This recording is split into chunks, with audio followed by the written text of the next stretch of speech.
Dude, you're making $1,200 online. Do you realize how amazing that is? And here's the beautiful thing: when it rains, it pours. And by the way, that also applies negatively and positively in life. And the point here is, this is usually how business works. And this is what I can tell you now, coming up to 10 years since I started my first side hustle and getting to a point where I have a conglomerate of businesses and over 150 employees. The way it works is usually something like this. It goes like this, then you flatline for the longest time. And right as you're thinking like, am I just gonna be stuck here forever? It shoots up, and then you flatline, it shoots up. And by the way, within these points, you have little down moments and stuff like that. But the point is, there's a lot of flatlining. There's a lot of you getting to a new level in life and then really cementing it, really setting that foundation. So I wanted to make this clear, and I wanted to make this one of the other components, just so that way your expectations are clear, they're in the right place, and so you don't quit before you even properly try. Now, the last component to making $10,000 a month, and it's kind of like if you're running a marathon. I would much rather tell people that, hey, on mile 18, that's really gonna be the tough mile. That's really where things are gonna get rough, because at least when you face something, if you have context beforehand, it makes it a little easier and you feel less alone. So I want to give you guys context not only for how to get to 10K, but what happens once you hit 10K. You see, the third component is not just getting there, it's staying there. You see, making $10,000 a month, and once again, I'm really trying my best not to be insensitive here. I get it, I have done it, I've witnessed thousands of people do it, even in my close proximity. So I know that for me, it may seem easier than for you guys. For some of you guys, you may be looking at this and going, okay, well, it's easy for you to say, but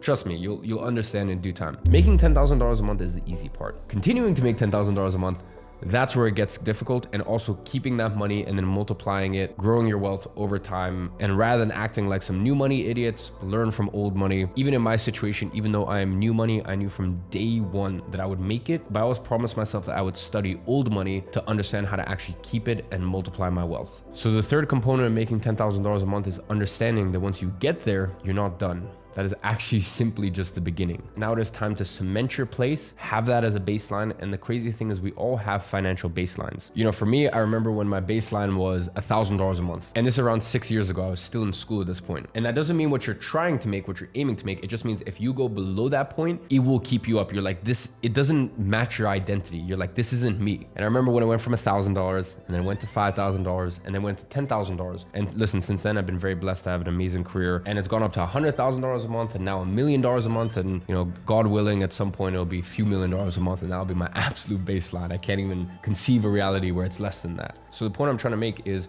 once you get to 10K a month, it's more than about making it an identity.